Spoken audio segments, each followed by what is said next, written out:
Hello, and welcome to another episode of Inside the Six with Ian and Thomas. Hey, everybody. You're supposed to say hi. Say hi, Taylor. You didn't introduce me. Hi, this is Taylor. That's Taylor, we have a special guest today. This is Taylor Radford, another one of the Radford clan, another soccer fan, and she's been here the last couple weeks. Be here a couple weeks more, and we've been enjoying the World Cup with her. So we thought we'd invite her onto the show. Sorry we're not live this time. We had some technical issues that we'll see if we can't get fixed for next week. But you got us on a recording this time, so no live chat, but you can still send us your questions and comments and everything. Please do that. Anyways, so this has been hailed as the summer of soccer. Yes. And I Another think summer of soccer. Reasonably so. First up, there was the Nations League finals, which were kind of disappointing. They weren't as dramatic as I would have hoped, but the Women's World Cup has started and is in full swing, which, if you haven't noticed by the title of the episode, we just finished watching the U.S. Women's National Team game. And they absolutely... Decimated. Yes, Thailand. decimated. That's the word that we're going to use. There are 14 poor Thai women who are dead now. Only 14? Not literally dead. No, The they're US women okay. didn't literally kill anybody, but the scoreline was 3-0 at halftime, and it went downhill from there for the Thai national team. It ended up, there were 10 unanswered goals in the second half. Final scoreline was 13-0 for the U.S. women's national team. It was, you felt kind of bad for Thailand, but at the same time, the women of the U.S. team never took their foot off the gas. I mean, Because we came to win. Yeah, they came true. to win. I think they came here more than just to win. I think they came to this tournament to prove that they are the best team in the world. Yeah, I'll agree with that too. And, I mean, after this showing, I think it's going to be hard to beat. I mean, this was a record showing. This is the most goals in any Women's World Cup match ever. Which is, you don't see 13-0 often. No. So... And in 2007 was the last record. I think it was Germany. It was Germany, Argentina, and the score was 11-0. So that was the record. So it held up for 12 years. And we were watching the game, and we kind of jokingly said, well, that record's going down today. And actually, with 10 minutes left in the match, it was 10-0. And I went outside to walk the dog, and I made the joke on the way out. I said, we're going to come back from this walk, and it's going to be 12-0. He came back inside, and it was 13-0. It was 13-0. Final score. It was... Alex Morgan has already, by herself, outscored every other team in the tournament. With 5 goals in one match. Which is just insane. And, I don't want to, stomp on Thailand's face right now while they're laying in the mud, but I think they did what they could. The U.S. women's team is very well disciplined. Exactly. I mean, you have to remember they're going up against the reigning world champions who have been on a tear for the past 4 years. 4 years plus. Yeah. So... I mean, they're the number one team in the world. Yeah. And they're number one for a reason. Yeah.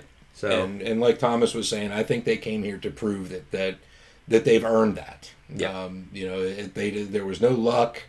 When they won the World Cup 4 years ago, against Japan, they earned it.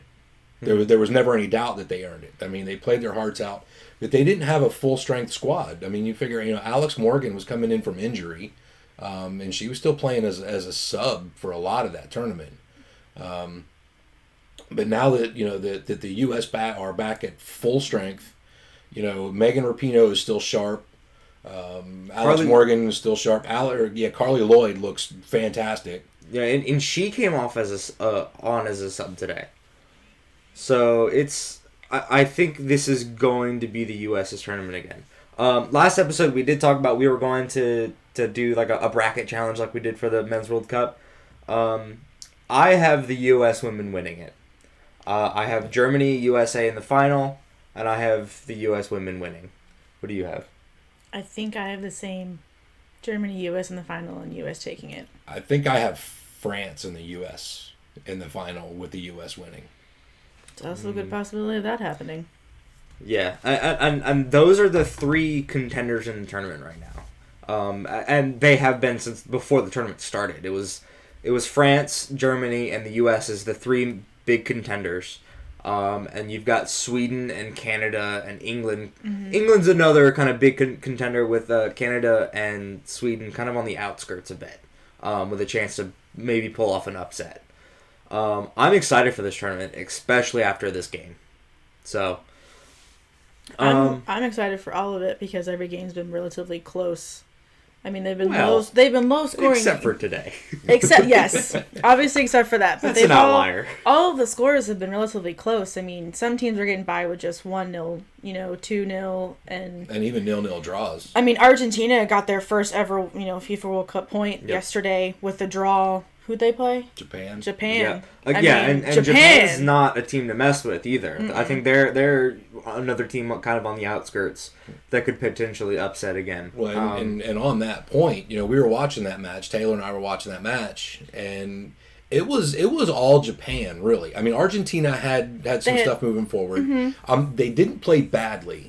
I was really disappointed with the commentary watching the game because they kept talking about how dangerous Argentina was and they were really one of the teams to look out for in this tournament. I didn't see that. I didn't see that from Argentina. I don't see that they're a team that's going to be pushed over. I don't see that they're a team that anybody's going to have the opportunity to walk over.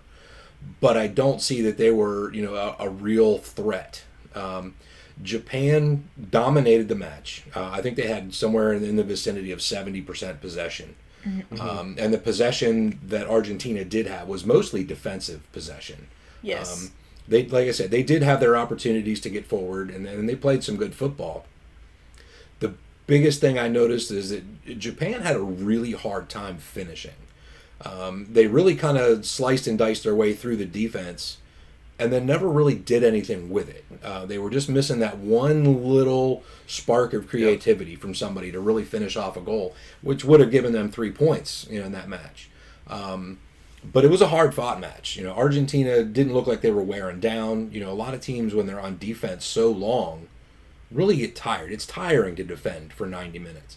I didn't see that from Argentina. So that's something to look out for. If they figure out how to move forward with maybe a lesser team than Japan, I think they're going to earn some points, and they're going to score some goals. So on that, I think there's something to look out for. But also with Argentina, can we just talk about the one player that got her tooth knocked out? Oh yeah, I mean, I completely missed that. Got your tooth knocked out, went off field, cleaned up, went right back on. I mean, kudos to you. Yeah. I got to give you applause for that. There you go. So. Like I said, Summer of Soccer, the next big tournament is the Copa America, which I'm kind of excited for again as well. Big news coming out of the host nation of Brazil. They dropped their dead weight in Neymar and picked up Willian. I think Brazil have just won the tournament now. You're going to go that far just on Willian? I don't know. That was kind of a... maybe tongue-in-cheek? Yeah, it's going to be a good tournament again.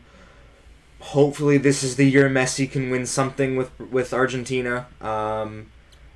Chile is a really good team. They have a lot of really good talent. I think they could kind of push for it. Brazil, I think, are some clear favorites as well.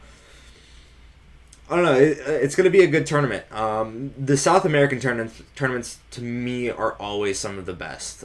Just because there's so much talent on those teams. There's so much individual skill as well. I'm excited to see what happens there. The next major tournament is the Gold Cup. The U.S. men's national team will be trying to win another major trophy. Not looking good. No. Their last two games were against Venezuela and Jamaica, and they lost both. And they should have not lost either. So they play Guyana next. Yeah. Whatever day it is. I don't have that here pulled up. One of the things, talking about the U.S. national team and something that's different with the women's team, And this is something we talked about while we were watching the U.S. women's team play. There's a lot of, it just happens to be, I think, 6, 7 women on the U.S. national team who are UNC either students or alumni. There was 5. 5, okay. Mm-hmm. And that's really impressive, one, for UNC's soccer program. But something that I like about it is that the U.S. women's team goes to colleges and are finding the prospects there. And it's not just the women's team, the U.S. women's team. It's other national teams that are doing the same thing. Because there are UNC students and alumni who are playing for France, Canada. There's two England? on France, there's one on England, and there's one for New Zealand. And it's just New Zealand, yeah. And those are, I mean, they go to school in America. Yeah. So, and that's something that's very different with the men's national team. They keep pulling from MLS. And I read an article the other day. I forget who said it. Andrew Dowd as well. Okay. It said that that's becoming an issue. That they need to. It's a mistake to pull just from the MLS, and I agree wholeheartedly. I know Thomas and I disagree on this, and I've said it before, and I have other people who agree with me, and there's people who disagree, and you're allowed to. But for my, I have reasons to think that MLS soccer is not good soccer. Did you say I disagreed with you? I thought you did. No. Oh. MLS is crap soccer. Yeah, it's garbage. I'm not saying there's no talent there. It's a retirement league. And it's really becoming that. I mean, you got Zlatan's there, Wayne Rooney's there. I'm not going to put Nani. I'm not going to put Pirlo. Yeah. There's rumors that apparently David Beckham's new team, Inter Miami, is looking to pick up Luis Suarez as their main man. Yep. It's a retirement league. Yeah. And I'm not going to put David Beckham in that league because David Beckham came in early enough, and even Thierry Henry. Mm-hmm. I mean, he signed with MLS as a marquee player. David Beckham signed as a marquee player. I don't think they went there to retire. I think both of those players could have continued their careers, in Europe or something, wherever they wanted to. They just chose for their own reasons to do that. So those two guys and maybe one or two more that I can't think of right now, I would exclude from that. But you got Wayne Rooney. He didn't have any choice. I mean, had to go back to Everton where he played okay, and then he went to. He wasn't the old Wayne Rooney though. No, I mean he's a little long in the teeth. He's been around a long time. But yeah, it's becoming more and more the retirement league. And Didier Drogba, I won't put him in there either. I think he had other reasons for going to the MLS. And I think some of them were monetary. Yeah, because he donates so much money. Oh, yeah. He gave up almost all of the money he had to build hospitals and schools in the Ivory Coast, in his home country. Yeah. I mean... so he went... And he's a major investor now. In the club that he's at. Montreal Impact. Montreal, yeah.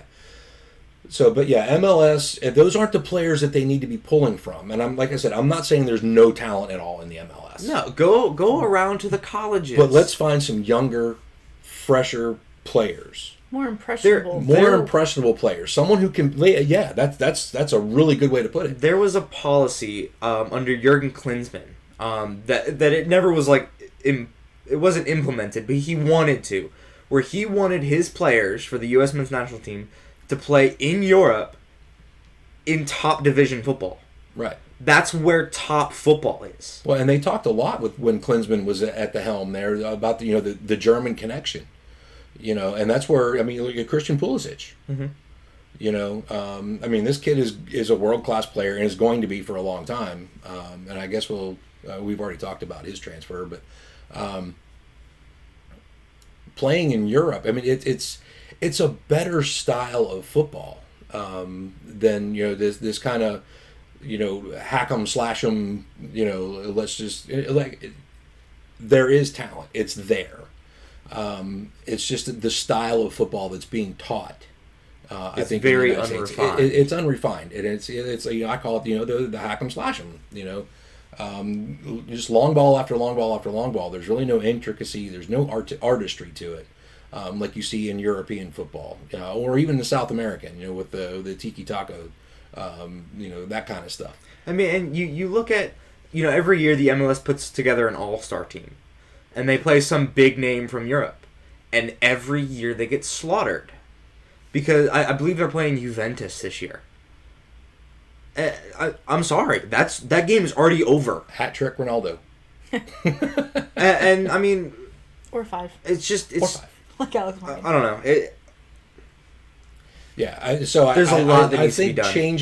I think changing the fact that they're hopefully looking to not pull just from MLS and take some advice from the U.S. national women's team. Look at some of these colleges. I mean, there's hundreds, probably hundreds and hundreds of players out there who I think could do better. And like Taylor said, they're impressionable. They can be taught a different style of football now. Well, because a lot of the women on the national team now, they played, the U17 national team, the U20 national team, and now they're in the big leagues of like the actual national team. And, they started playing in those U17, U20 national teams when they were still in college. Like they started and they've been brought up through the ranks, and that's what you got to do. Look at the under 20 World Cup squad. Okay, they got knocked out, but they beat France, who was a favorite to win. Which means, they made it to the quarterfinals, I believe, and lost in the quarterfinals. That's a good run. Yeah. That's momentum the U.S. needs. Yeah, start looking at the leadership on that pitch and start promoting those kids. And I call them kids because I'm 100,000 years old. But if you think about it, that's what other countries do too. Is they start training kids for for national teams at a very young age. Maybe that's what we need to start doing as a country. Look at like big country or big clubs in Europe. Barcelona has La Masia Academy. Juventus has their academy. Real Madrid has their academy. Yeah. Mm-hmm. All of these clubs have academies where they go around and they pick up kids who are 8, 9 years old, maybe even younger, and they get them into soccer. Yeah. They are preparing these kids. If they're good enough, you can make a career out of that. No. Look at Trent Alexander-Arnold. Yeah, came up through the Liverpool Academy. He's born and raised in Liverpool. He's been a Liverpool fan his entire life. He came up through the academy, and now he's a world-class player. He's a world-class player, and he's been capped already for England, and he's going to be again over and over. Let me ask a question. Talking about the fact that a lot of these European clubs have the academy system. Do you think it's a matter of the size of the country? Because we've talked about promotion and relegation not really being very feasible in the United States because of just the sheer size of the landmass that we're talking about. Mm-hmm. Do you think that might have some weight to it? The fact that the United States geographically is just that large that an academy system for each team may be a little more difficult to do? Or do you think that's something, like with the MLS, they have the USL right below them and then the PDL below that? It's the same kind of system. You think about it with the U17, U20, and then like the big Okay. national I don't teams. think it's a problem. Okay. Look at Russia. Russia has, I'm sure they have academies. Oh, sure. They have promotion relegation. They're not the best teams in the world. But it's going to be hard to come up against England and Spain because they've been doing it for hundreds of years. That was my Those next teams question. have mastered this skill. That was my next question. It's going to take time. If it's not the size geographically, is it the fact that Liverpool has been around for 150 years? That helps. I think I think that's a huge factor. Okay. I'm not saying for U.S. soccer. I'm not expecting it to become world-class football overnight. Mm-mm. It's going to take time. But I just want to see, bits of class here and there. I want to see good games. I want to see the U.S. men's national team win a game, for crying out loud. At least compete. Losing to Jamaica is and I'm not disparaging the Jamaican team. These are kids that are born with a soccer ball at their feet. Literally. I've been to the Caribbean, and I've been to the South Pacific. I see the ages of these kids, and they literally walk around with a soccer ball. Mm-hmm. It is what they do. Of course, they have their smartphones and their dirt bikes and all the silly stuff that American kids do. but soccer is incredibly important to them. It's like a second nature to them. Yeah. I mean, we have our national pastime as baseball. Yeah. I think that's changing. Oh yes, But very every rapidly. other nation on the planet, the national sport It's football. is either football or jousting. There's still a couple of countries where the national sport is jousting, believe it or not. Cool. Yeah, actually, the state sport of Maryland is jousting. I'm for it. A little fun fact. Didn't know that. Also, Yeah. speaking of Jamaica, on the Jamaican women's national team, their goalkeeper, she's 19 and she's from UNCW. I'm pretty sure that's the one that April was talking about the other day. Yep. And she saved a PK in their game the other day. Yep. So So- she's from right here in Wilmington. So Go way girl. to go, Jamaica. Sorry, but the U.S. team's gonna gonna spank that booty down. Hopefully not as bad as they Yeah. just absolutely, like Taylor said, Decimated. Yeah. Thailand today. We didn't talk about the scores for the Nations League. Let's do that. The scores for the Yeah. Nations League. So the Nations League finals. So the way that I understand the Nations League, it's still kind of confusing. That was the new one, right? Yes. So Where it was, like, the UEFA first- UEFA added a new tournament so that these friendlies before the Euros weren't useless. But they're not used. Okay. So, but they're becoming more and more useless. Yeah. Okay. So they turned friendlies it into were. a tournament. So Fair enough. there are 4 leagues, and depending on your rank, and like your play and how well you do against in your league, you can get promoted and relegated. I believe there were 12 teams in A League this year. I believe Germany. I think it was Germany and China who were relegated. Or am I thinking? No, I'm thinking something else. I know Germany was relegated. Yeah, UEFA. Yeah, because they were in Group 1 for Nations League A, 2 draws and 2 losses. So yeah, they were out of their group. Their group was Netherlands and France. Netherlands won that group with 7 points. France also had 7 points, but they had 0 goal differential. Netherlands had a +4. Anyways, so basically the top teams in Group A go into a playoff to see who makes it to the finals and who wins the Nations League. Yeah, there were actually 4 teams in League A that were relegated: Germany, Iceland, Poland, and Croatia. Which means there's going to be 4 teams from League B moving up. Right. So, but in the playoffs, let's see, who played England? I don't remember. Just change the page. Let me see. League A. England played Spain and Croatia. No. In the semifinals. Oh. Who'd they lose to? Was it Portugal or the Netherlands? No, they won. They won. No, they won their Oh, third they place won the game. third place cup. Sorry. My bad. Yeah, so England won third place. They lost to... They won third place based on PKs. I want to say... And that was We watched stressful. it. Who was it? Netherlands. So they lost to the Netherlands. Yeah.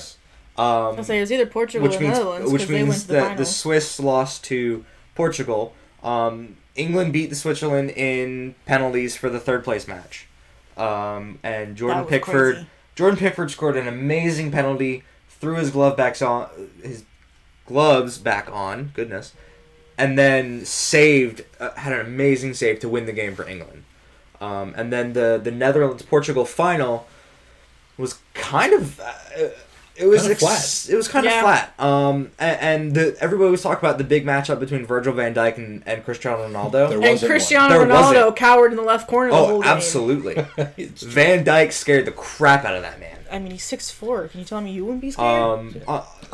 Although Portugal did win off of just an unlucky shot. I mean, it was a great shot. And Jasper Cillessen just couldn't get enough on it to push it out. I think he got like a finger or something. he got a good hand he got, to like, it. this part of his hand on It it. just yeah. it was just It just- crushed. He hit it I so mean, hard. I can't remember who scored it, but he smacked it into the back of that net. Smacked it. Yeah, so Oh, congratulations yeah. to Portugal for that. And there is Euro 2020 qualifying going on right now. So much soccer. So much soccer. And then towards the end of the summer is when club teams start getting back together and playing their friendlies. And there are some big teams coming to the U.S. this summer. And also the International Champions Cup's coming back. Mm-hmm. And the Women's International Champions Cup. We're actually going to go to see the North Carolina Courage take on the Manchester City Ladies in Cary. In August. July. August. Yes. Whenever the game is, we're going to go. But, I mean, teams like Juventus, Barcelona, I think Liverpool's coming back to the U.S. this summer. Yeah, they're going up to the Northeast this time. Big teams are coming up. I remember was it last year or the year before, that there was a not a Copa America. The one game that we went to watch? No, it was Barcelona against Real Madrid. El Clasico. There was an El Clasico in Miami. Yeah. In Florida. So some big games coming up, hopefully, that we'll be able to cover. So do some Google searching, man. Find out if you can go to some of these matches. I mean, the atmosphere, I don't think quite rivals what it would be in Europe. You know, to go see an El Clasico in Miami, I think would be freaking awesome. But I think it would be freaking awesomer if you would see it in Camp Nou or Bernabeu. Yeah. But the atmosphere is amazing. We've seen Liverpool play a couple of times in Charlotte, and the atmosphere is really cool. Yeah. Do some Google searching. There's plenty of games. You know, with the Gold Cup coming, with these international friendlies, these international Champions Cup, there's soccer around you. There's absolutely no reason for you to not be watching soccer. Because it's on 24/7. Do it. Do it. I mean, there's 3 games a day. Do it. For the Women's World Cup. Yeah, with the group stage, they're playing, the groups are playing each day. So, I mean, every group plays a day, and then the next day they move on to the next group. So, there's plenty of soccer, and it's good soccer. Yeah. I mean, this is the world-class stuff. So, check it out. Real quick, transfers. Transfers. Again, not much going on. A couple younger guys moving, some loans going on, but the big one happened. The big one. The one that people have been expecting for the past 2 years finally happened. Eden Hazard is now a player for Los Blancos. Sí, señor. He will be surely missed with the Blues, but the Blues have Christian Pulisic coming in. So that's got to be pretty exciting for Chelsea fans. Mm-hmm. I was really surprised at the transfer fee for Eden Hazard. It was $110 million. Yeah, I would have thought it would have been a lot more. I mean, he is a top shelf player. He's well rounded. They said with bonuses, depending on how well he plays, it could go up to 130, 140 even million. Still, though. I mean, Raheem Sterling was more than that. And Raheem Sterling is not even on the same playing field as Eden Hazard. I'm sorry. Felipe Coutinho, I think, got more than that to go to Barcelona. He got nearly 200 million. Yeah. I mean, Neymar... And Felipe Coutinho is one of my favorites. Neymar and Mbappe got Who's over Neymar? 200 million. I'm still trying to figure out how Neymar got 200 million. But, never heard of her. I mean that's the big news in transfers this week. There's a couple smaller ones. There's still links between people. There was a link earlier today that Frank Lampard might be taking the Chelsea job, which technically isn't even vacated yet. Right. Are there still rumors that Maurizio Sarri's gone? I haven't heard anything new as to whether or not he's taken the Juventus job yet. Okay. And we talked about that last time, and I think that would be just a crap move. You know, it's the same kind of thing that Marco Silva did, to go to Everton. Yeah. I think that, to leave a club mid-season, right now it's transfer window, so, that's all well and good, but, to leave a club when you don't have to leave the club, if the board's still, at least reasonably happy with your performance, man, don't leave your boys hanging. I mean, that breaks up a team. And that does a lot to them mentally. Especially when you've got players like Jorginho who followed him to Chelsea. Yeah. I mean, the biggest reason that Jorginho came to Chelsea was because Maurizio Sarri went to Chelsea. So, I don't know. So we'll see. We will see. Yeah, it was 110.3 million euros through 2024. So Yeah, I mean, it's an extended contract. So. Yeah, it was a long one, but hopefully he can be the replacement for Gareth Bale and Ronaldo that they need. Because it seems as though Zidane has absolutely no interest in playing Gareth Bale. I don't blame him. Yeah, his ego's gotten really big. Well, I don't think it's so much his ego. I think he just didn't fit into Spanish football that well. Fit into Spanish football. He And didn't play well. He didn't want to believe it for 5 years. Yeah. So. Yeah. And I think they kept hoping that he'd come around because when he was in the Premier League, he did really well. Mm-hmm. And I think he thought maybe he'd better his game. So maybe he just comes back to the Premier League and, plays English football. So we'll see. He's Welsh, right? Yep. Is that right? Yeah. Yeah. That's all I have. That's what I got. You got anything? You want to add anything? No. Okay. All right, take us out. Well, this is Inside the Six with Ian and Thomas and Taylor. Thanks for watching, everybody. We really appreciate it. Send us some comments, what you want to talk about, what you don't want us to talk about anymore. Anything you think we could do better, things we're doing wrong, let us know. Be constructive. Don't be a jerk. Yeah, don't be mean. Don't be mean. Thanks to Thomas, who does all of the production, editing, and everything.